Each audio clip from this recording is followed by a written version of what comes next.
So again, welcome everyone to today's strategy roundtable. The topic for today is a strategic approach to implementing agency and purpose in schools. We're so glad to have you all with us.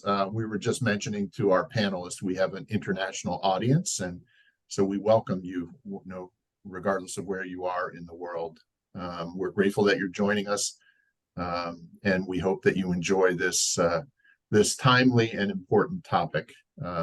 So as you just heard, this meeting is being recorded and all the resources will be shared afterwards with attendees. Please put any questions that you might have in the chat as we go along, and we will try to address them the best that we can, either during the webinar or when we get to the fireside chat at the end. For those of you who didn't already sign up, we have a Google form where you can sign up, and I just posted it in the chat. So if you would like to get notification of future strategy roundtables, we will be sure to put you on our list and make sure that you get those notifications. So I'm happy to be with you today. My name is George Edwards. I'm the Chief Accreditation Officer at the New England Association of Schools and Colleges. The host for today's roundtable is Dr. Christoph Ott. Christoph is a former managing director and board member at the Lausanne American School in Lausanne, Switzerland. He's also the Director of Quality Schools Certificate, a Swiss-based quality certification for schools. He has extensive enrollment management experience in international markets and guiding organizations to achieve long-term goals. He's skilled at introducing new and innovative ideas into the secondary education market and implementing them through empowerment, motivation, and inspiration. Christoph lives in Lausanne, Switzerland with his wife Gosha and his children Jonas and Alec. So at this point in time, I'm going to turn things over to Christoph to get started. Christoph? Thank you, George. So my co-host today is George Edwards, and as he just mentioned, he's the Chief Accreditation Officer of the New England Association of Schools and Colleges, where he assists schools throughout New England, but also around the world, in the process of continuous improvement by participating in accreditation. George was a public school educator in the United States, serving as a high school principal for over 20 years. And George was the founding principal of several schools, including some explicitly designed around the NEASC standards. George lives in Sunapee, New Hampshire. And before I tell you a little bit the inception story behind this strategy roundtable and fireside chat series, I just want to let you know that this is our 2-year anniversary and our 10th roundtable that we've been doing with George. So we have a special treat in store today, and that special treat is actually that the topic that we chose is a topic that is very, very close to George's heart, and he will be our third panelist as he co-authored a book on exactly the topic of strategy and purpose in schools. So I'm very, very excited to have George here, not just as a partner in crime, but also as a panelist, and I'm appreciative that he accepted the invitation to be here. So as I said, we started this 2 years ago, where George and I, after having been together, he was my host at the NEASC annual conference, where I was talking about the strategic. Me voy conectando tarde. Where he was basically my host in my session around strategic planning in times of crisis. And out of that presentation, we kind of came to the conclusion that when it comes to strategy, schools either will reinvent the wheel, which is what we had done at LES at the time, or will find outside resources, consultants, experts in the field, but actually don't share really with each other what their expertise or experiences have been. So basically, out of that, 2 years later, here we are talking yet with a super interesting group of panelists with us. And so I'd like to start with introducing our first panelist, who is Peter MOTT. Peter, first of all, thank you very much for accepting the invitation to join us. Peter was raised, educated, and studied in Switzerland, Germany, the UK, and the United States. He was the assistant headmaster and academic dean at TAFES Lugano, and the head of school of the American International School and its successor school called ZIS, Zurich International School, for 25 years. He then was the NEASC director for the Commission on International Education and International Accreditation leader. and created with the professional support from Kevin Bartlett, who is another regular participant in our roundtable, and Greg Curtis, the ACE learning protocol. Peter founded TreeTopVision consultancy and works and supported schools in Dubai and India. He served on numerous educational boards, CIS, AISH, SGIS, and is currently on the board of the Lyceum Alpinum Suoz, which is the oldest boarding school in Switzerland. And his current passion is photography. Peter is talking to us from southern Switzerland, the Italian part of the country. Welcome, Peter. Thank you very much, Christoph, and thank you very much for having me. It's an honor. I haven't done this in a long time, actually. But the topic is very close and dear to my heart. As you know, it is part of ACE. In fact, in ACE, it's one of the central principles. Except in the original version of ACE, we called it autonomy, student autonomy, and I think student agency is a much better word. Can we have the first slide, please? Yeah, if you will allow me quickly, Peter, just to introduce Bert, our second panelist. Oh, sorry. I'm sorry. No, yep. Okay. No worries. And I have a few introductory slides to frame the topic. So okay. We're almost there. Great. So Bert Martin OHNEMÜLLER. So Bert is a high-performance business coach and the founder of Neuromerchandising Group. His mission is the decade of humanity, a world where people do what they do with passion, a world where companies and organizations are role models for society, a truly value-based world. Bert is a sought-after keynote speaker and author of several books, such as Lead, Speak, Inspire. As a lecturer, he shares his expertise at leading international and national universities and business schools.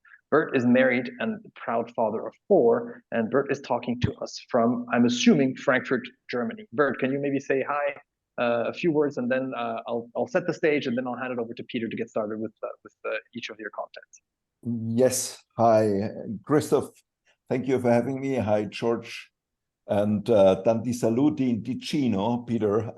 You know, Ticino is my most favorite place, to be honest, because my best friend is Ticinese from Lugano, and sono innamorato in Ticino. So I'm very happy to be here, and I'm glad to hopefully contribute some interesting insights from mainly the business world. Happy to. And I think, and Bert, thank you for accepting to join us. And for those of you who are new to the roundtable, we have this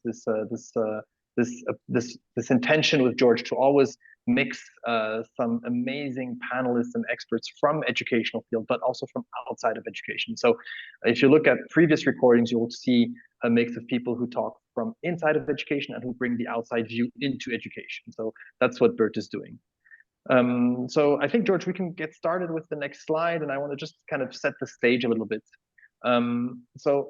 The Healthy Minds Network. So I was made aware of something which was terribly, terribly shocking to me, very honestly, is that there's a huge mental health crisis going on right now.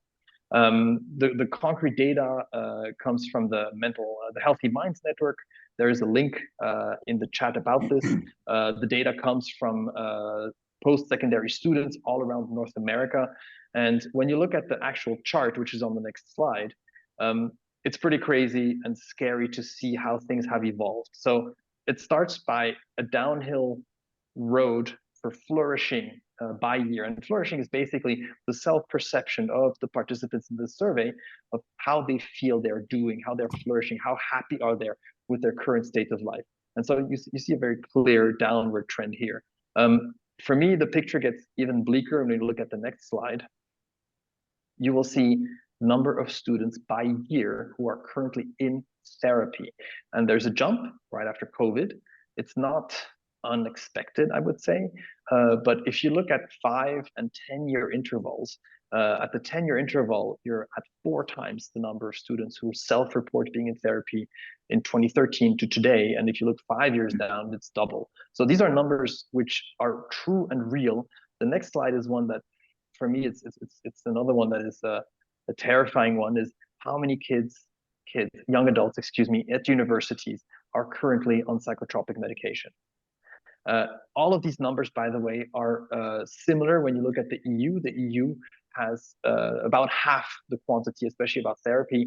The numbers I could find, it's a 25% number of students who are in therapy versus 50% who have a diagnosed mental health condition in North America. And that last slide is the one that is for me probably the scariest one, because that's the action part. It's a 10-time increase in suicide attempts. So in the data of the mental health, the Healthy Minds Network, there's suicide ideas, suicide plans, and suicide attempts. Suicide attempts is actually action. It's actually a very serious try at taking your own life when you're in your early 20s, at what is supposed to be among the most beautiful times of life. So for me, when we talk about student agency and purpose on the next slide, I think we have a real role. We have actually a duty and obligation as educators, mostly in the secondary space, to empower our students, to give our students a chance to feel that they can control their life and that they can live the life they want, as opposed to be lived by life. And that obviously, in my opinion, the two pillars of impact are obviously the student agencies, but for that also you need teacher empowerment. And it's very crucial there to remember that agency and empowerment, or what I would call an entrepreneurial mindset, is an attitude more than it's a skill. And that attitude is very much impacted by the school culture, and obviously what the general vision, mission, purpose of the school is. So I think for me, that's kind of trying to set the stage of why this topic is so important. And I'd like to now hand it over to Peter. Well, thank you very much. I'm sorry for having sort of jumped the gun here initially, or launched into it. I didn't realize that, of course, we needed to introduce the our second panelist first as well. If I could have the first slide, actually, and we can move straight to the next one on this. Actually, given the mental health crisis that Christoph just talked about, perhaps it is even more important that we address the role of the learner, the student in the school, and the kinds of agency a student is able or not able to have. And that's what I'm going to talk about a little bit. I've listed a few things that, oops, back, please. Yes, I've listed a few things on how people define student agency. These are just examples, and they're not meant to be comprehensive.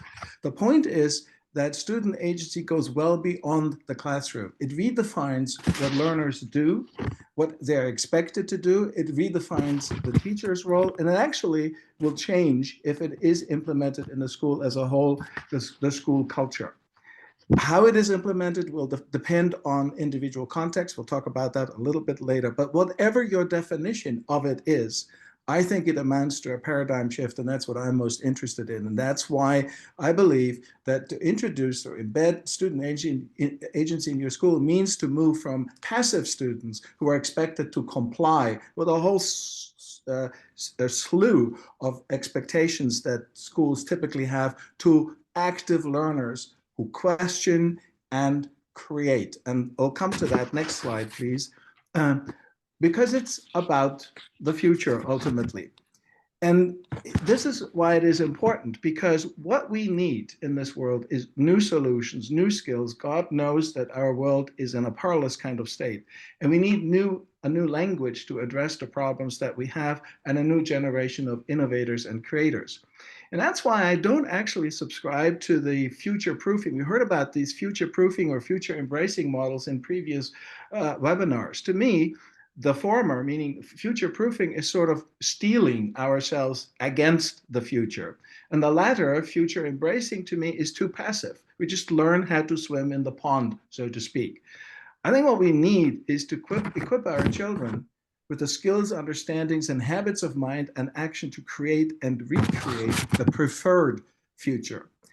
So this is, next slide, please. This is the approach I'm going to take. And I'm not a great fan of strategic plans, because strategic plans, I haven't seen very many effective ones. I'm more interested in strategic thinking or design thinking. And that's where I'm going to come from, because it is to me, it's a cyclical, ongoing process. It's not an event with a one-time destination. Next slide, please. So who participates? Who's responsible in this? Well, the entire, next slide, please, the entire community is. I still have the word, I noticed that students in there, it actually should read learners. The reason why I said new language is because I think language entraps us as well. The moment we talk about schools and students, and I've made this point many times before, we have certain mental models that come to mind what these things are supposed to look like. Even the word, the school community, I would prefer to call it a learning community. That's why I refer to it as learners rather than students. But it is obvious that everyone in the school community, because it will lead to a change in school culture, has to participate in this effort if learner agency is going to become embedded in the school. And if you want learner agency, then you better involve the learners from the very get-go in charting that particular journey. Otherwise, you're sort of defeating the very purpose for which you started this initiative. Next slide, please. So what in design thinking, what you have to start out with, and this is a mistake that schools often make, they jump straight into leaderships to say, well, what are we going to do? What are some of the things we want to do? You first need to ask the question, what is the problem we're trying to fix? And why is that particular problem important? Seems obvious, but it may not be. Because given the kinds of mindsets that people come to school with, they have certain understandings and expectations of what schools look like, and therefore may not even see the problem. So the way to approach this is for the community, when it engages in this process, to frame it as statements. Learner agency is important because, and then state what it is that we do not have right now that we do need. Define the problem. Different contexts, and this is important in this conversations, may lead to different answers because schools exist in a political, legal, environmental, ecological, economic, and technological environment that may change and affect the kinds of answers they give. But the fundamental start is define the problem, define why you think there is a problem and why it needs fixing. Next slide, please. Only then do you come to the what. And here, just like we have placed the focus in the ACE accreditation protocol, the core focus must be on the impact that we want to have on the learner. It is not about showing all kinds of programs that we have, initiatives, and so on. The real issue is, what do we want? What does this look like when students, what does it look like when students or learners have agencies? What should they be able to do? What would voice and choice in a school for learners look like? So it isn't enough to state things like, well, we want to have self-directed learners, or we want personalized learning in the school. The question is, what is a self-directed learner? What does that look like? Because only when you understand of what it is you want the kids to be able to, how that you want the kids to be able to act and to show that they're self-directed learner, or that there is a personalized learning environment in the learning community that you're in, only then can you actually define whether or not there is an impact on the individual learner. So next slide, please. Peter, I'm sorry for Peter. Apologize for interrupting. Yep. I think you must have some paper close to the microphone of your computer. Oh. So there's always a bit of a background noise. So just if you could just take it a bit away, so we hear you much clearer. Sorry. Okay. So now here is the elephant in the room. You've got the vision, you've got the why, but you have to confront the elephant in the room. And the elephant in the room is culture. As we've heard in a previous webinar, is culture eats strategy for breakfast, and it does. Because culture defines the way we do things around here. And it consists of some very visible kinds of aspects, and then ones that are less visible, but that are very, very powerful influences. Those are the accepted beliefs that we have, the mental models about what schools are supposed to look like, the myths and the folklore. In other words, what was it like for my parents? What is it like for my kids? And everything was fine. What's the problem? The kinds of the more visible things are the way the school is organized, the patterns of collaboration or lack thereof. How hierarchical is the school? How much voice do teachers have in the school? How much voice do the kids have in the school? How are the relationships defined? Is it a hierarchical or a flat organization? And not to forget the famous comfort zone. Human beings don't like to put themselves into uncomfortable positions. They do not voluntarily do that unless there is a compelling reason for them to do. And that is exactly where the status quo sets in, because the status quo will use exactly those kinds of things in order to make sure that things, the more they change, the more they stay the same. So culture could be an enabler, but it could also be a disabler. And Kevin Bartlett, actually, in a recent LinkedIn post, said something that I think is key here. He suggested that what we should ask when we are in a situation like this is, what are we afraid of? Ask the people within your culture, what are you afraid of? Because by naming the fears that people have, whether they are outspoken fears or they're just sort of in the back of their minds, by naming them, that may be a way to help neutralize them. But unless we do this, next slide, please. Unless we do this, we're not going to be able to get very far in changing the culture. And here is the caveat, and you know this. It's an adaptation of a familiar prayer to help us merge vision and culture successfully at first and produce a win-win situation, because you're not going to get everything you want right away. In Immunity to Change, Robert Keegan actually says the gap between what we genuinely, even passionately want and what we're actually able to do is the biggest challenge we have. And Seth Godin, my favorite blogger, puts it in another way, and he says that our success has a lot to do with how we dance with conditions that aren't quite perfect. Now, I adapted the prayer slightly by saying we have to have the serenity to accept what we cannot change right now. It doesn't mean I don't like the absolute statement of to accept what we cannot change. I don't believe there's anything that we cannot change, but maybe we cannot change it right now. And we have to have the courage to change things we have to change, not the courage to change things, period, but the things to change the things we need to change. And then finally, of course, the wisdom to know the difference. Next slide, please. So once we have done, only after we've done with this culture thing, can we move towards the how. And the first thing we need to do is to sort of look at it from the macroscopic point of view. In other words, we have to look at the systems and structures in place in our learning community, which may either strengthen learner agency or stand in the way. That has everything to do with policies, the way the school is structured, the silos that exist, the overall leadership organization, and so on. All of those are systems. We have to understand dependencies and the financial aspect particularly as well. We have to understand the systemic dependencies of those systems and to identify which systems undermine or hinder the implementation of institutionalized learner agency. Olaf Bach in an earlier webinar suggested that we have to enhance organizational capability. Next one, please. Almost there. 3 more.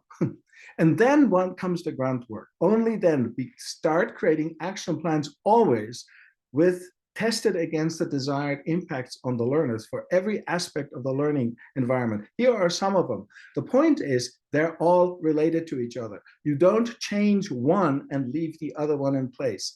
If you do that, you're not going to get a design in which the principles of student agencies are embedded in every aspect of the school. And then you create, and this is typical for design thinking, prototypes. You create bubbles of innovation, creativity, and don't be afraid to fail. The prototypes will make concrete what otherwise remains conceptual. Next slide, please. And then finally, you review. you create the data. You have to define the data and the evidence you're looking for to measure, to define the measurable criteria for success. And then you share those, figure out what works and what didn't work, and continue to adapt and celebrate your successes, because it's an essential way of creating a new culture. Next slide, second to last slide. And here you have the whole picture. It's a cycle. It's a self-repeating process where the answers to the questions will change with time and experience. You won't do it in a year or two, because the very definition of learner agency also applies to the process itself. It's inquiry-based, unleashing creativity, reflective, reiterative. And in this way, learner agency may replace the elephant in the room with a tiger that never stands still. It also becomes a resilient path for sustaining a constantly self-renewing culture. And last slide, and it's a favorite quote by from one of my favorite authors, Ken Robinson. This is the way you create an agile organization with a healthy culture where there are no stupid questions, but it is also a question of put the values, and this is important as the last bit, irreverence, the lively, the dynamic, the surprising, the playful, and I would add the uncomfortable. Thank you. Out of breath. Wow, thank you, Peter. And I love the actionability of the model you just shared and how to combine design thinking, which it's always a bit scary to do a design thinking within the educational context, because it's almost you're kind of experimenting and prototyping with kids and their lives, and there's a lot of responsibility that goes with that. And to quote Kevin Bartlett again from one of our previous roundtables, says it's incredibly hard to work on school while you're in school. But what you told us here is this ground up, like from that temple image I showed before. You said it exactly in other words. You start from the foundation, and then the impact will follow. And I think to transition to Bert, who will talk to us a bit more about the human dimension of accepting change and agency and empowerment. You used an expression which is the how much language matters. In my playbook, I call this the power of the word. And the power of the word creates the mental structure, the mental framework, the mental context. And when you have the mental context and mental structure in place, you can then impact the culture, and then the culture will then trail to the next level, which is ultimately the visible part of the iceberg that we're all aiming to shoot for. So thank you very, very much for super, super insightful comments. And this coming from you, Peter, who's like, the papa of ACE protocol, is even more impactful for me. So thank you very much. Thank you. George, is there anything you'd like to add before we pass it on to Bert? No, I just, Peter's comments dovetail very well with what I'll be presenting later. So I'm really excited to hear from Bert about his thoughts on this.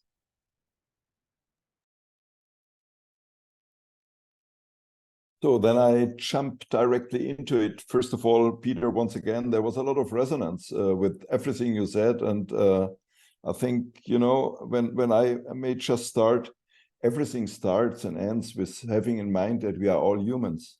And what I learned is humans have much more similarities than differences. And everybody in my world was a former pupil or a former student. So let me just briefly introduce myself. I thought I come a little bit from the business side, so my topic is from one of the most important KPIs, the ROI. I have a better one and a newer one, and this is called the ROK. And for what the K stands for, or what the K stands for, I will tell you in a few minutes. My belief is that the future in business is human. Or there is no business, or there is no future. And humanity is not a romantic concept. Humanity means better understanding about who we are. Let me just briefly introduce myself. So next chart, please. First and foremost, I'm a human, a husband, and a proud father. I'm asking myself since decades, what is more difficult? Business success or family success? I was on the edge somewhere, and on the edge of probably sacrificing the family for the business. And hopefully I could manage it somehow. I don't know how my wife can stand that with this guy, but you know, somehow we did it. And I'm really proud that my adult children still enjoy spending time with their parents. This is something which I want to express. And you know, I come from the business world. Next slide, please. And I learned that we introduce ourselves always with our business cards. So people always like to ask somebody, what are you doing? What are you doing? And you know what I think when somebody is asking you, what are you doing? Probably they want to know, are you important? Do you have money? And we are so much determined by what we have and so less determined by who we are that I think there is a huge time or a huge need to change that. I grew up in the fast-moving consumer good industry. I spent a lot of years in the so-called corporate world, and I could learn that it is much easier to manage Excel sheets than to manage people. I'm a founder of different companies, and my one big step 15 years ago, you know, I always wanted to understand, first of all, why do people say something and behave totally differently? You know, coming from the brand industry, we always ask people, do you like the product? Do you like the design? Do you want that? Yes, yes, yes, yes. We put it on shelf. Nobody bought it. Liars, cheaters. No. This was my journey, which started roughly 15 years ago, which brought me intensively into the world of neuroscience, evolutionary biology, and positive psychology. And by the way, I was always interested. Is there any principle, any idea of a fulfilled and successful life? This was my personal question. And so this was probably the point, Christoph, when I reconsidered a lot of things I did. And when I asked myself, is it really important to sell more chocolate bars? Or what is my real calling? And with the release of my most personal book, Lead, Speak, Inspire, I started to reflect and reconsider. And I believe that I shall focus my work on the human side of business. And I have two target audiences, just briefly. The one target audience, this is my business, are the leaders of today, individuals, teams, and organizations. And the second target audience, and I always feel very privileged, are the leaders of tomorrow, the students in business schools and universities in Germany and abroad. Next chart, please. I think we need to have a much better understanding. This is my main message. In my belief, we learn everything about anything, but nothing about ourselves. I think this is what I see from my standpoint. We look for solutions outside, and people are totally confused about things like, why do I think the way I think? Why do I feel the way I think? Where should I go? And next slide, please. I think this is the wake-up call, and Christoph, you started with that. And I didn't see your charts before I prepared my charts, but I can tell you, I was invited for the first time to the EU Parliament in July in Brussels, and the topic in Brussels was exactly that. And I believe that mental health is the biggest issue. And I'm asking myself, what are we doing? If I may say that to my students, I always tell them, please, please, please, do not exchange your life for money. Exchange it for a purpose. Otherwise, you will probably not survive. So I think the global rise of unhappiness, next slide, please, leads to a huge amount of how can I say that, of cost, of difficulties. This is a number, a very, very actual number from just a few weeks ago. We lose 123 million working days only based of psychological issues. Mental health issues is number one reason for absence. And this costs approximately 30 billion euros. Imagine what we could do with 30 billion euros invested in education. Next slide, please. What I learned when I started to intensify my academic education, when I wanted to better understand how reality comes into the mind of people, I was reminded that our brain is not a computer, it's not an electrical device. It works basically on biochemicals. So, and when I'm in a state of fear, stress, or anxieties, my system works in the same precision since the early days of our ancestrals, probably 200,000 years ago. It shuts into, or it switches into, the survival mode. And survival mode has only 3 options: freeze, flight, or fight. And this is nothing I can do consciously. This is how we are built. So fear and stress is the biggest destroyer of any kind of values. And I'm talking about from a business side. Next slide, please.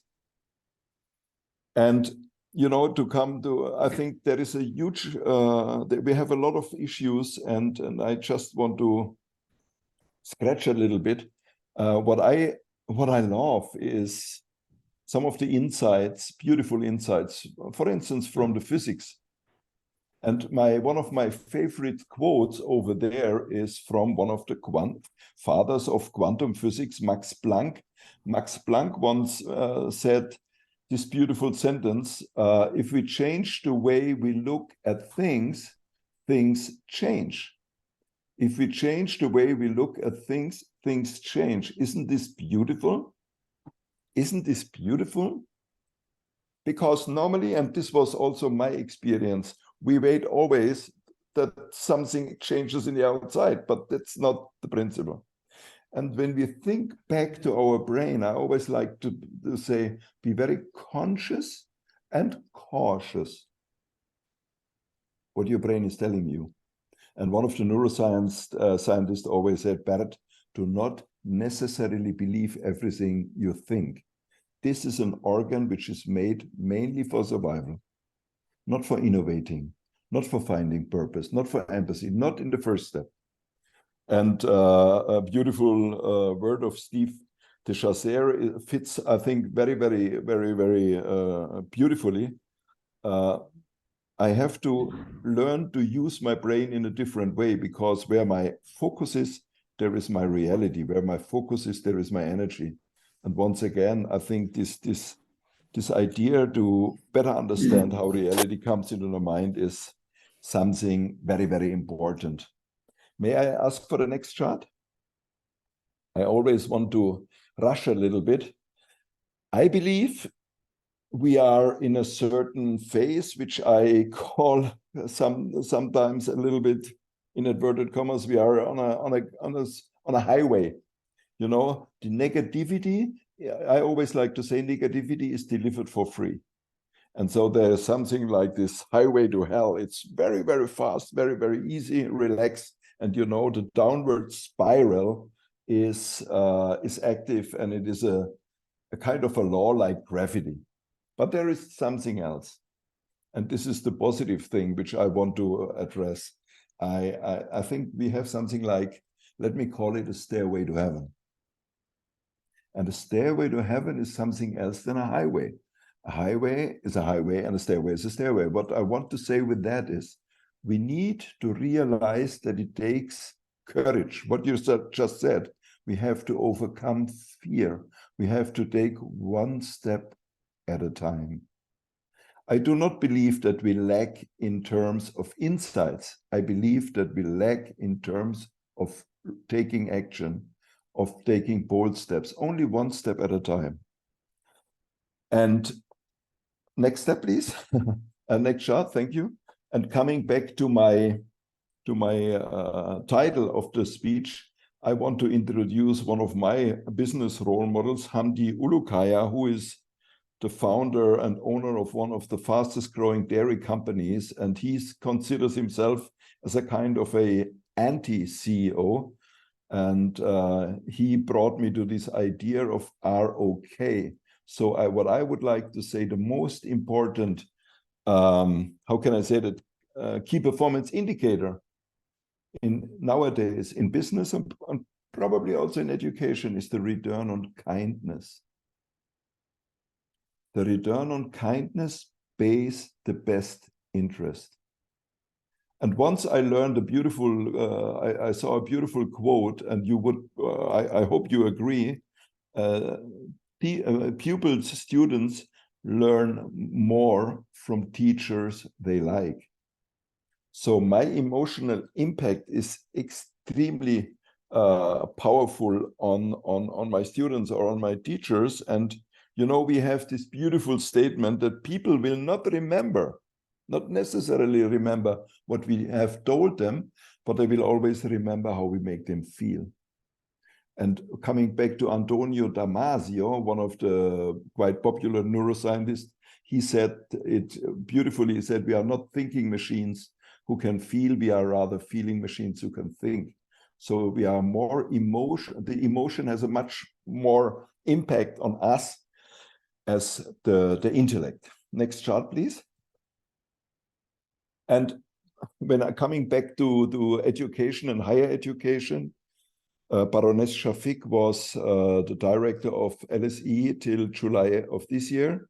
And she made this beautiful quote about heart leadership. And this is also something I want to say as a guy, as a businessman. I think we have to leave our heads and open our hearts.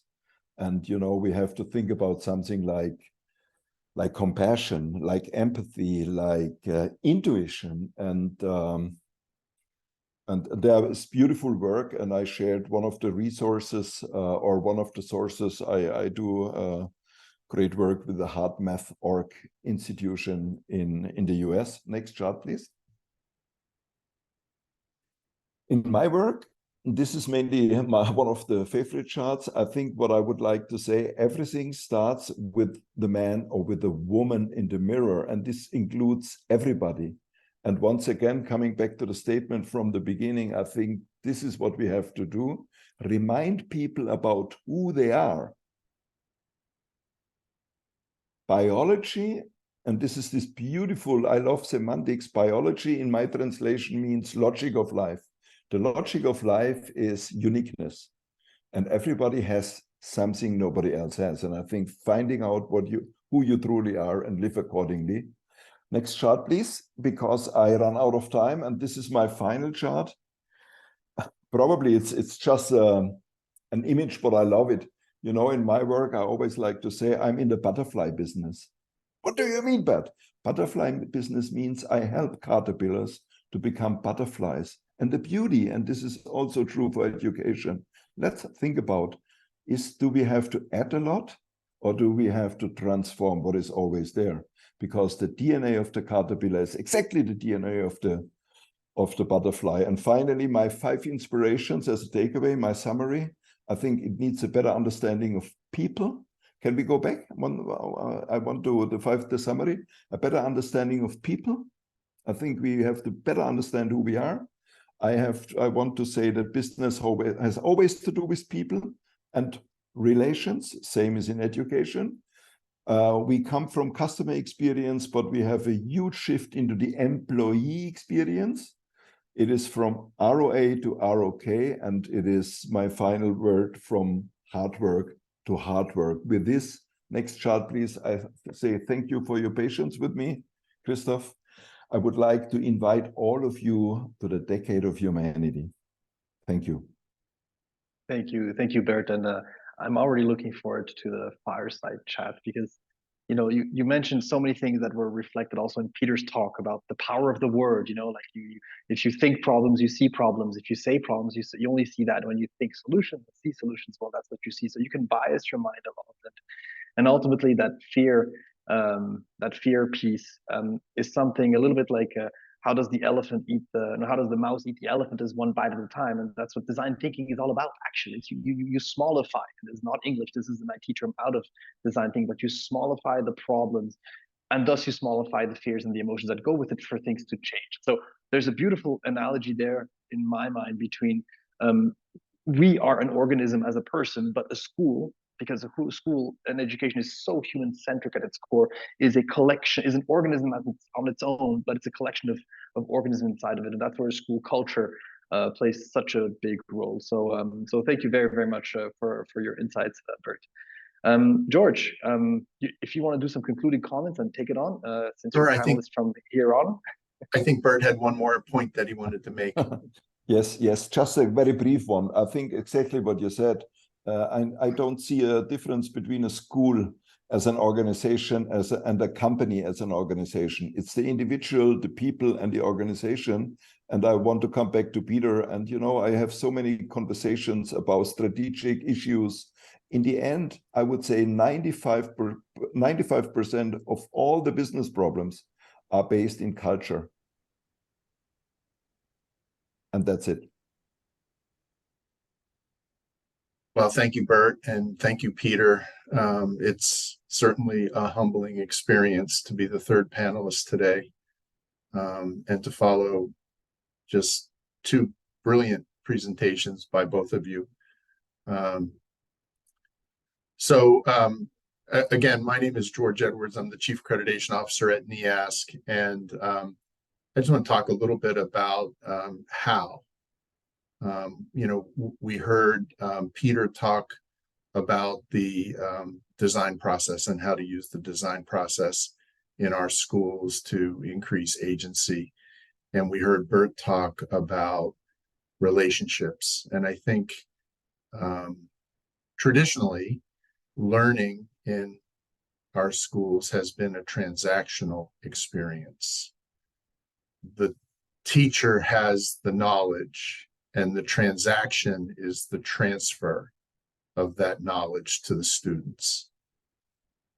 And as we look at that, there's no relationship involved in a transaction necessarily. It's just a transfer of knowledge. And as Bert said, I'm sorry, I'm jumping ahead. As Bert said, the importance of relationships is paramount. And we know that in education. We know there's clear research that students learn more, they learn better, they learn for longer when they have a relationship. And so I want to say that relationships are the next step in learning. So what I want to do today is to provide for you some resources to help you in your journey to become more agentic in your learning environments with your learners in your schools. And what I'm going to present to you today really comes from the original book. It was actually a report that was written by Derek Wenmuth from Wellington, New Zealand, Marcia Jones from Springdale, Arkansas, and Joe DiMartino from Brown University in Rhode Island. This original report was done a few years ago, and it was sponsored by the Aurora Institute. And I put the QR code there if you're interested. These resources that I'm going to share with you today are provided to anyone free of charge through the Aurora Institute. So it may seem a little self-serving to share these with you, but it's really our method, our effort to get this information out to everyone. So this original Agency by Design article was 2019. And based on that, Derek and Marcia, myself, and Annette Thompson wrote a follow-up. It was released last month, again, by the Aurora Institute, with some assistance from our association, the New England Association of Schools and Colleges, and Derek's organization, Future Makers in New Zealand. So again, free download off of the Aurora Institute website. Here are the four of us who worked on it. We presented this and it was unveiled at the Aurora Institute symposium last month in California. So basically what we've done is we've created a framework to organize the design of a more agentic learning environment. And we've broken the framework down into two major components. So one is the designing for the conditions that need to be available to students. These are conditions that are created by teachers. And I think back to one of Peter's final slides where he talked about what needs to take place, what actions need to take place. And as I saw that slide, I thought, wow, there's really a lot of overlap with the conditions that we've identified that need to be created by teachers in the classroom. But it needs to be more than just conditions, right? Because these are the inputs. These aren't the impacts. The impacts are the characteristics that we observe in students. So what are the things that we want to see students doing in an agentic classroom? Yeah, students that have agency, students that are leading their own learning. And so we identified 7, and there may be more, but these are the 7 that we thought, were really important. Also, we identified the impacts that these have on students and on teachers. How are things going to be different in the learning environment for students and for teachers when they foster a greater sense of agency in the learning environment? So just to pick out one, but teachers, take time to know their students, to know what their interests are, to know what motivates them, and to use this information to make decisions about the learning environment, right? So, again, it goes back to what both Peter and Bert said about, the relationship piece. This requires a relationship between students and teachers in order for this to happen. And on the student side, when agency is provided in the classroom or in the school or in the district, students are learning what's meaningful to them. What they're learning connects to their interests. They see they see a purpose for their learning. And that purpose connects deeply to their abilities, to their cultural background, to their interests, and to what they see for their future.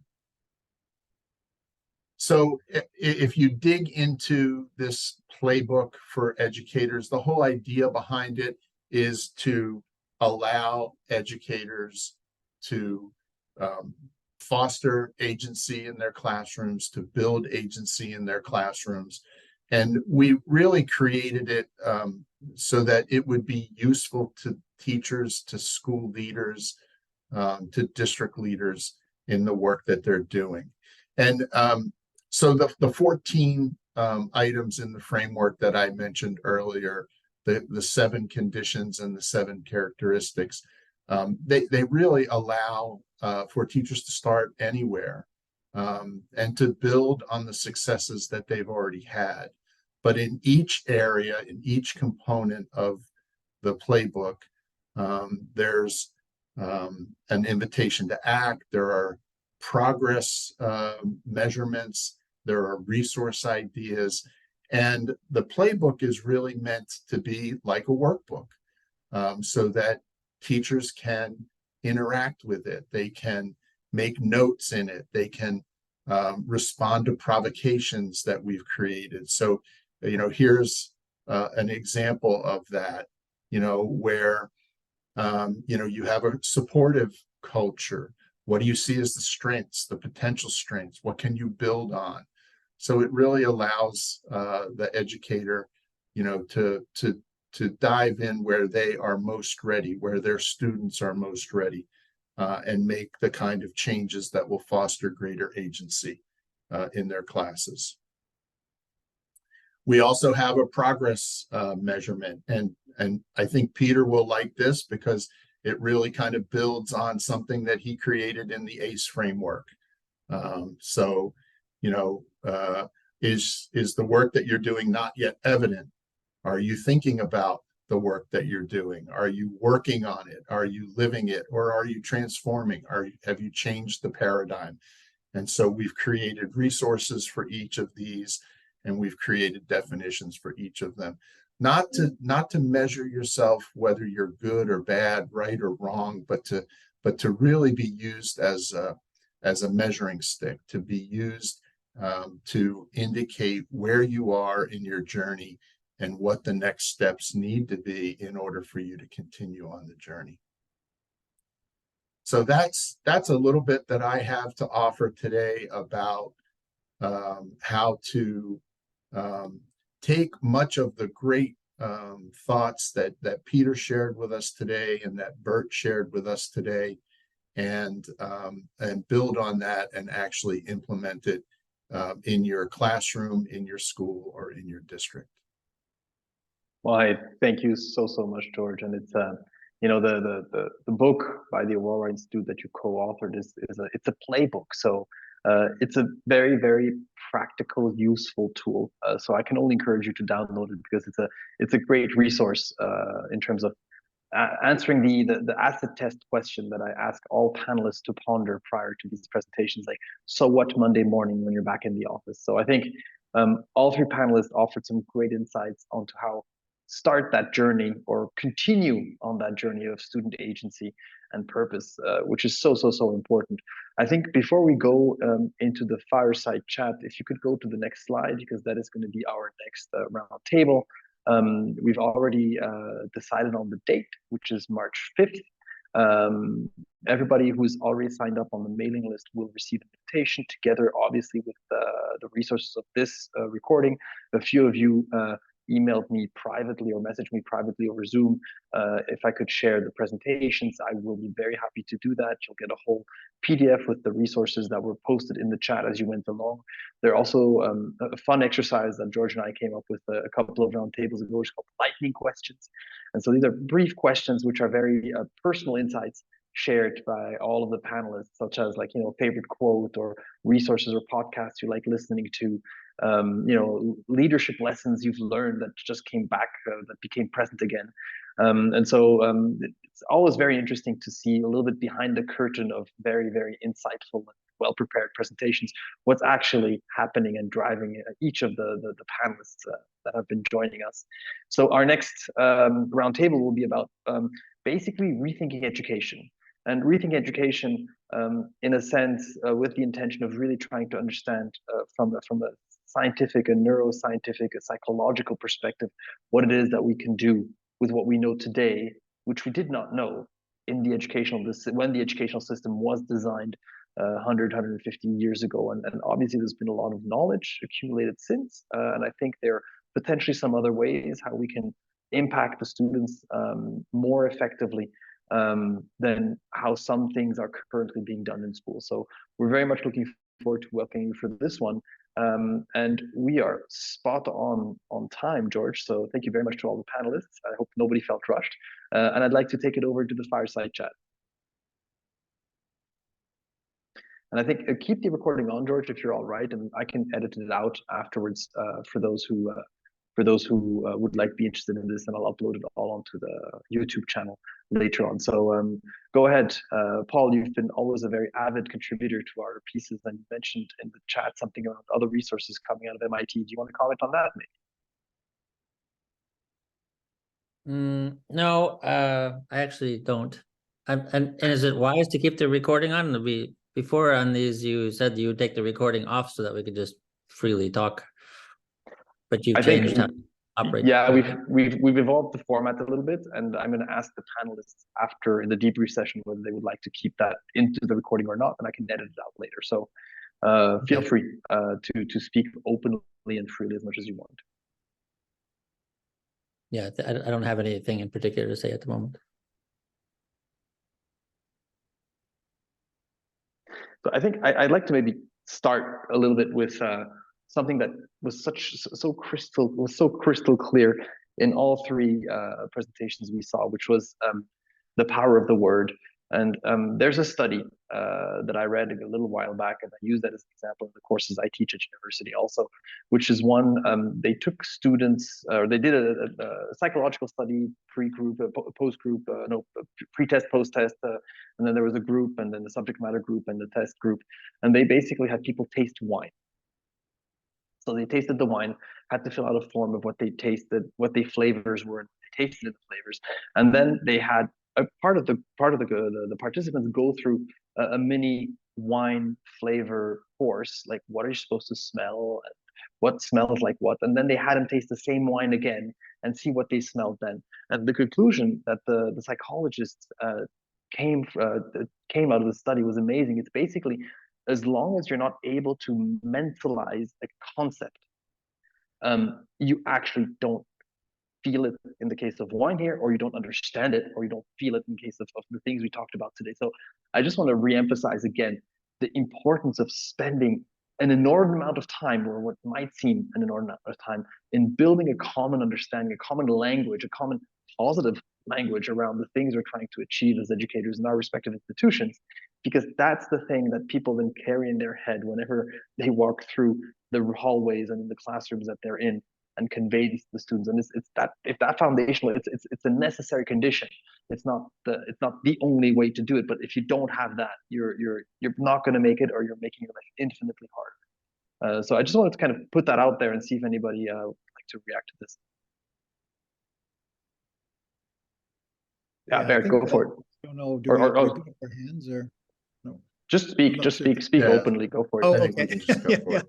No, the term, I think, related to what you're speaking about, the term that kind of came out of the talks today is mental models and collaboration. And it's amazing to me. I remember back in 1998, when I was doing a doctorate at Queen's, I wrote a paper on cross-cultural collaboration and the idea of schema, mental models and schema. And it's amazing how long it's taken for schema or mental models, the tacit nature of them, to kind of be attacked in the program evaluation or educational, methodology. And absolutely agree that, that mental models are tacit, and therefore extensive collaboration is required to bring things to the surface in order to get anywhere. Just try working with a board, in a different context where culture is very different and those mental models are different. If you don't take the time, you're not going to get anywhere. And I guess just a further comment, if I may, I'm really excited about the potential for the accreditation process as a form of I don't know what it's called now, but 20 years ago when I was at Queen's, they talked about participatory evaluation. The function of any evaluative exercise is really just to surface what's going on within the context of a business or educational program. So, I remember I used to be a program evaluator, and what was most valuable was just conducting that tacitness to explicitness exercise through collaboration and program eval.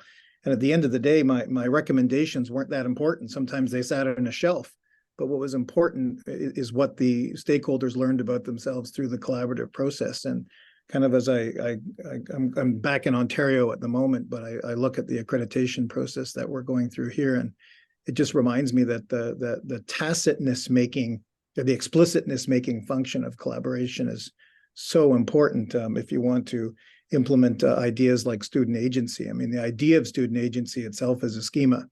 And, when you're walking in as an accreditor to different schools, that you can smell in the first 10 minutes, whether you're there, whether or not there's any kind of concept of student agency running in different schools around the world. So anyway, just I guess the final kind of comment is just accreditation as a form of participatory evaluation that really addresses the explicitness making function of getting those mental models to the surface. Sorry, long chat, too much coffee. Yeah. No, but it's so true. It's so true. You cannot address a problem that has not been illuminated, meaning it has not been surfaced. But Bert, I think you wanted to add something. Go for it. Yes, I do, because if I may, just briefly, because I think so many things resonate in the business world. Once again, George talked about the transaction. The idea of education is transactional, and the same is in business, and therefore nothing changes. And I think what we need is a real transformation. You know, when I can change the mind of people, how can I change the mind of people? Not by educating and telling them something. Two observations I have from evolutionary biology. If I would like to suggest, it makes sense to take a deeper look into evolutionary biology, where we come from, why do we behave the way we behave. One of the topics is called the so-called evolutionary filters, which are embedded in every human system. One of the most strongest evolutionary filters is called belonging. We are social creatures. We need to belong. So first we need, in business words, I always like to say, my business folks, first you have to connect. Then you can convince. In education, it's the same. First we have to connect, then we can convince. And one statement from neuroscience, once again, everything which, coming back to the power of words, everything which is not emotional has no value for the brain. We can't memorize. So this is also a challenge, I think, in modern education. How can I bring my education or my message in a way which creates an emotional arousal? And this leads me to Daniel Kahneman's beautiful work of thinking fast and slow. And finally, the power of words. You know, one of my topics and my former studies is communication. If communication is a science, I would consider it the science of misunderstandings. We have an overestimation of the intellect and the word, and an underestimation of what's going on behind the word. The way you speak, the way you move, your facial expressions, the so-called nonverbals. And finally, I want to say there is one universal language every human being understands. That's the language of emotions. Emotions are universal, and this has cost me a lot of money. Emotions are very, very, very contagious. Unfortunately, the bad ones much more contagious as the good ones. And what I learned in business, power tends to corrupt behavior. Let's think about Stanford Prison and all this. Power tends to corrupt behavior. And you know, the teacher and the manager and the leader, they are all people in power, and probably subconsciously it leads to a behavior which is not, how can I say that, beneficial for the original purpose. Just a few ideas. Thank you. Mm-hmm. Anybody would like to react to this? Peter? Well, I've got several reactions, but one, to invest a message to appeal to the emotions, obviously that is a key point. Unfortunately, the world that I see right now is that the demagogues and those who want to lead us astray are using this to very great success. It's those very bad emotions. I mean, I see it in election campaigns, even in this country, in Switzerland, where it is much easier to convince someone of a political standpoint if you know how to pitch that message to your gut.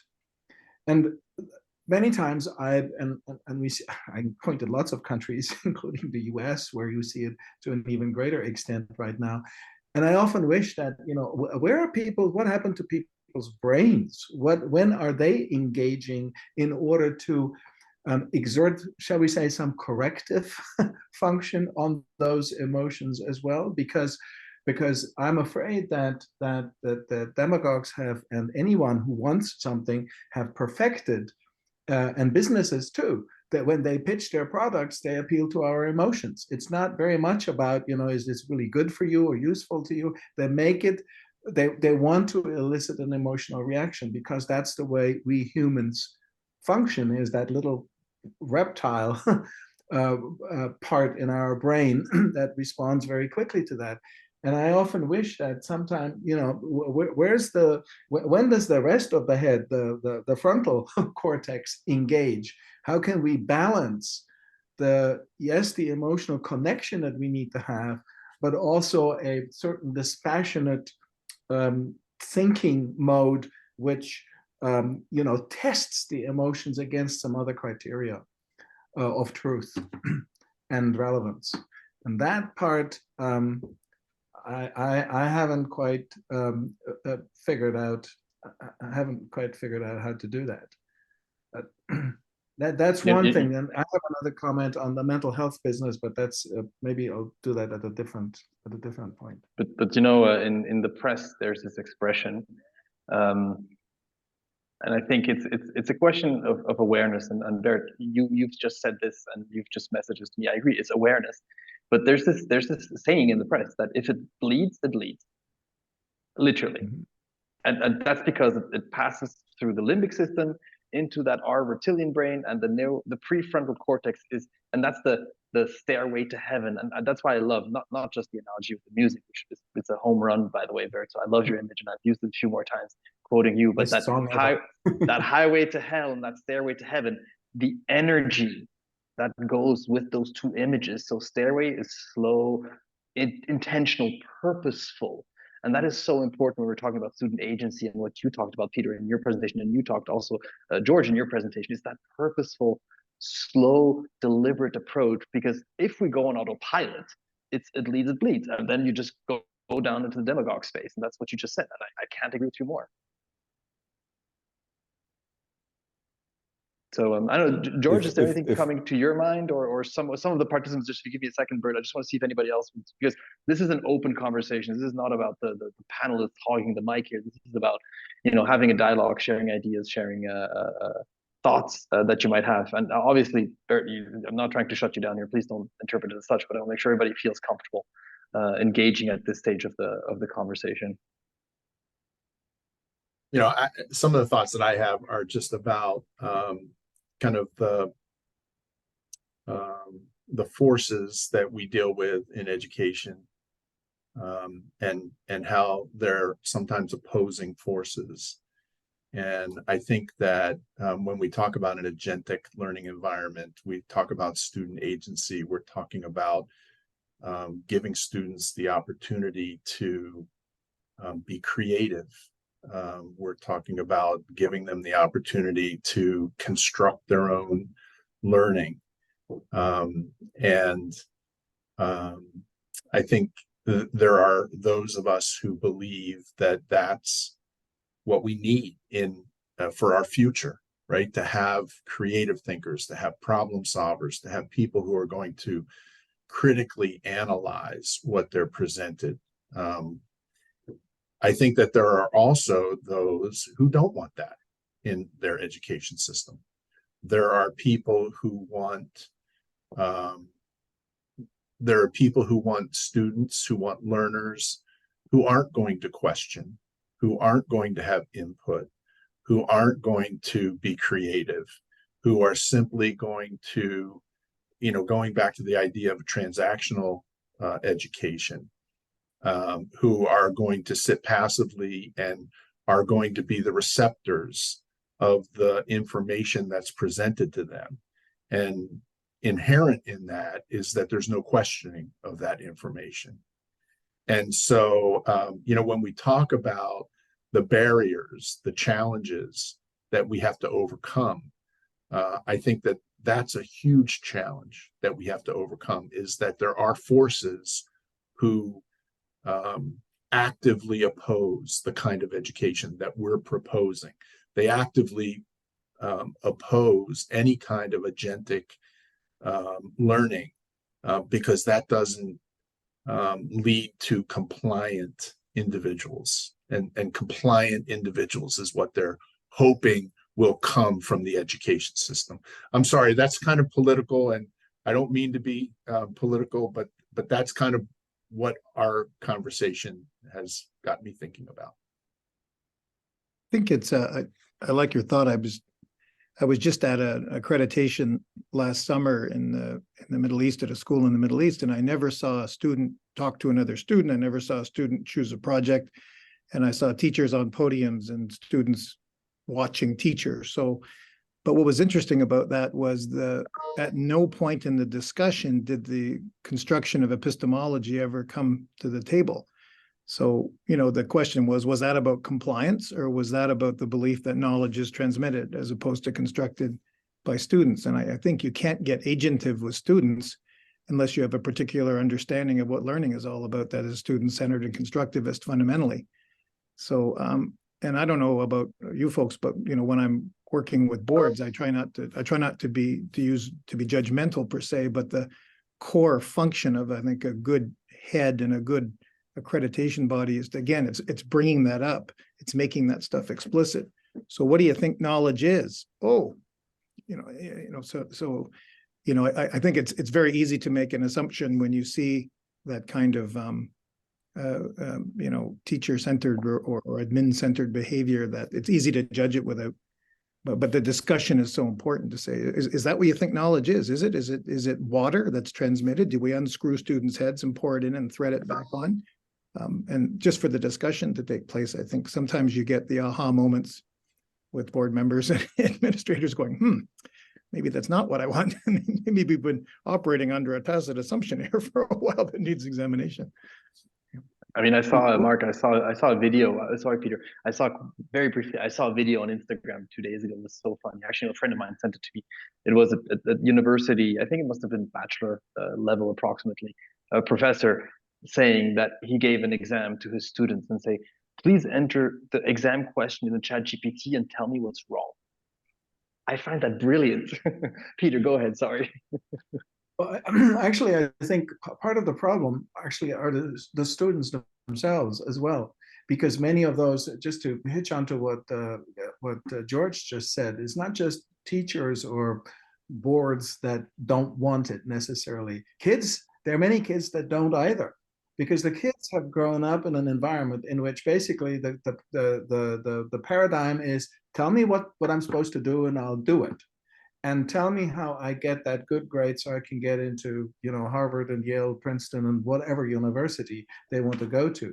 And they don't actually necessarily want any kind of experimentation with that, because they don't believe that unless this paradigm prevails, they're not going to get where they believe they need to or want to get. So we also have to do a little bit of educating around students. I remember somebody was telling me there was a school in Minnesota that had decided, it was a high school, that from grade 10 on, kids didn't need to come to classes, only if they wanted to, and they would work on projects by themselves and essentially become entirely self-directed learners. And he asked me, so who do you think who had the most problems with that? And so the typical answers were, well, the parents. No, the parents were. The teachers, no. The answer was the students, because they didn't know what to do with their time. They came to ask, what do you want us to do? Because that's the paradigm they grow up with. Somebody's up there, a teacher, tells you what to do, and you do it. And if you don't do it, you get a bad grade. So this whole, it's one of those mental models that we actually have to change, not only within ourselves, so the teachers' heads or boards' heads, but also within the heads of the kids who have been conditioned to think that way from the get-go.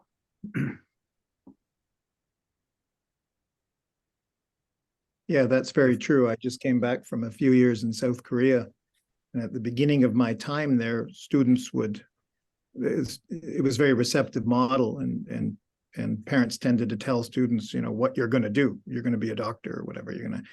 And it was very interesting at the end of the initial accreditation to interview a cohort of students who had the experience component in their life for the first time. They'd been put in internships in hospitals and et cetera. And the number of interviews I did with the focus groups where students were crying because they said, coming to this school, I learned good math, I learned good chemistry, but I really learned is I got to take a look at myself for the first time. I got to be metacognitive for the first time. So that sold me on, if we want to have student agency, then that's rooted in experience. Feria, I saw you wobbling before. Yeah.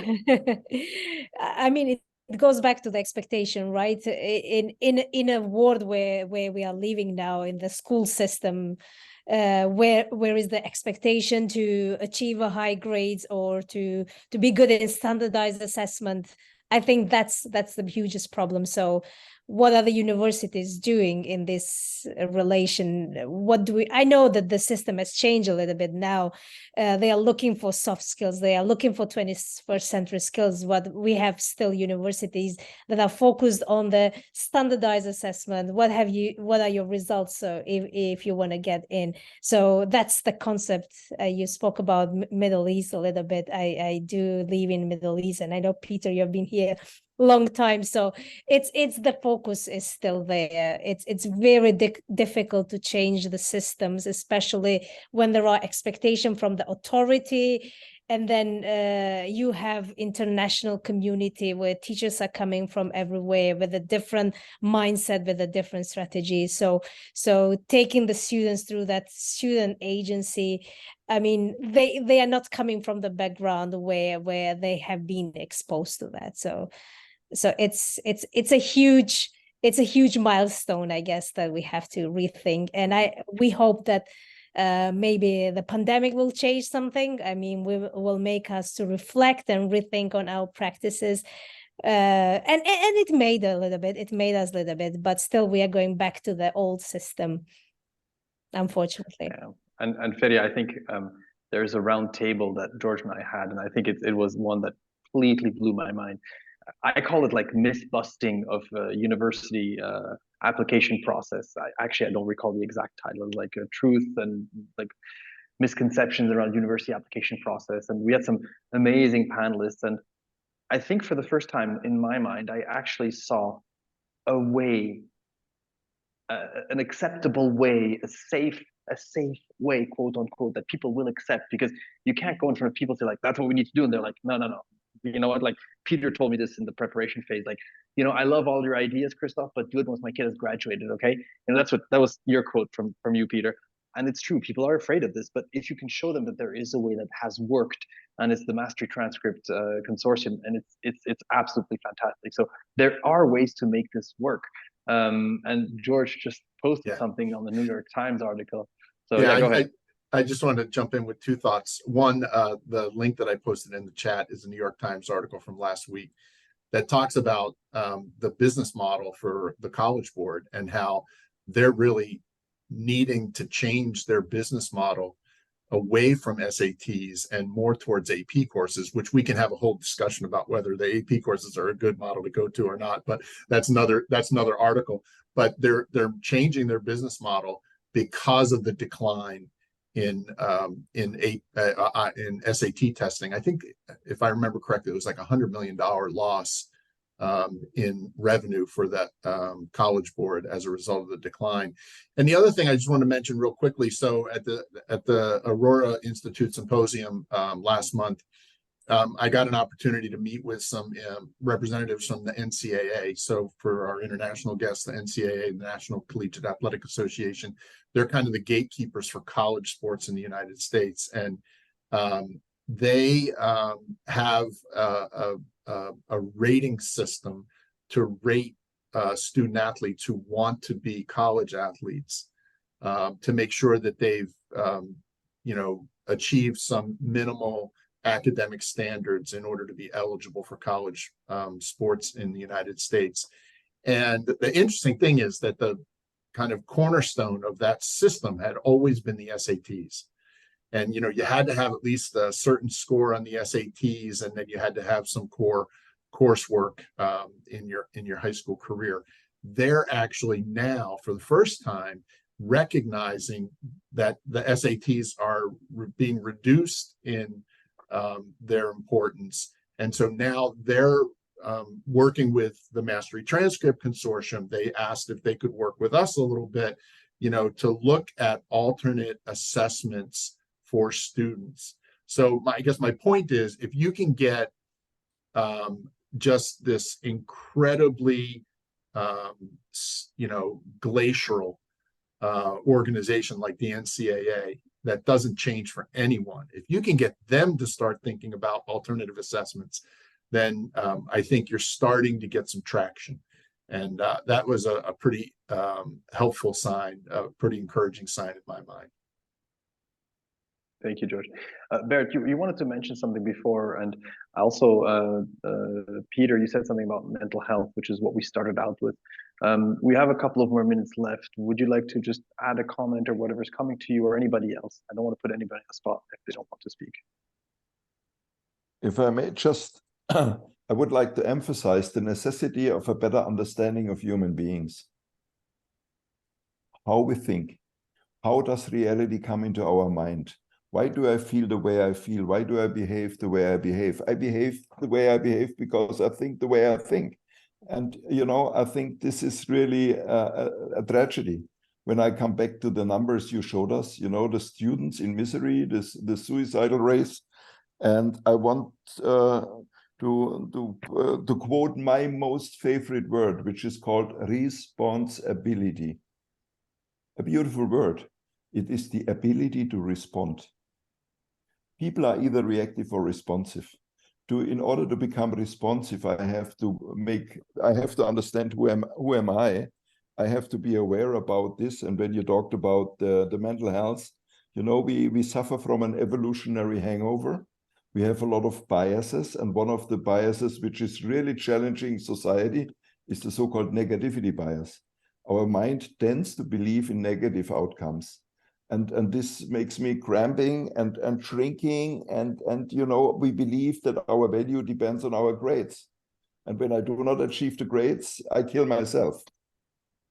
And this is the tragedy, and I think we have to start and put this process a little bit differently. I would like to call it from the inside out. In my words, I call it the power of one. And this is, again, George, you made it a brilliant statement. The question is, do we want that? Does society want that? And what you said, Peter, with the emotions are either negative or positive. Let's take the emotions as a force for the good. Because the demagogues showed us that they are very, very powerful, but we have to make people aware what's going on here. And I have my final 3 steps: awareness. I can only change what I'm aware about. Second, make a smart decision on what you are aware about. And third, and this is the most important, take action, 1 step at a time. This is what I wanted to add. But it starts with really better understanding of who am I as a human being. Thank you, Bert. Tim, you came off mute, and you're the only other head we can see because nobody else put on their camera. Do you want to say anything? Is picking up on George's idea of traction at this point. I think there are many fissures in the system right now that are making themselves known, and I think NEASC and other organizations are helping schools along with that, you know, gaining traction for true transformation. You know, we've been having these conversations throughout my entire career, you know, for decades about, you know, so a system that needs to be transformed. But we do have some great examples, I think, of systems that have transformed or been formed on a completely different basis, and one that is more future facing and appropriate for our learners at this point. So I think there are signs of hope here, and I'd rather end on that note today. Lots of doom and gloom, but I think there's lots to be hopeful about, you know, with some positive signs that are happening, organizations that are throwing themselves behind it, opportunity presenting itself now in the world of education, and we have more and more examples to leverage and to think about and spotlight, you know, so that we can all, you know, take heart in the brave steps that need to be taken right now. And it does take bravery. That's what it boils down to at the end, is, you know, we have a sense of what we need to do. We need to just do it, and we need to recruit families and organizations, and eventually the College Board and the NCAA and some of the big behemoths out there are going to come around. But we're making progress. Right. I think I could not think of a better conclusion, to be very honest. Thank you so much. I mean, the beauty of what you're saying is that the future is not yet written. It's up to us to actually write it. So I think that's a beautiful way to conclude. So yeah, George, is there anything else we need to touch on before we wrap it up for today? And I'll ask Peter and Bert to be on just another minute or two to debrief, but otherwise I just want to thank you, all of you, both participants and panelists to having joined us today for a lot of insightful comments. Thank you so much. Yeah, thank you all for joining us. Thanks to the panelists and thanks to all of our participants. We really appreciate it. Thank you. Thanks, folks. Take good care. Thanks, you too, Tim. Thanks, Bye, everyone. Freya. Bye. Carry on. Thank you. Bye-bye. Thank you. Thank you, Sonia. Thank you for coming.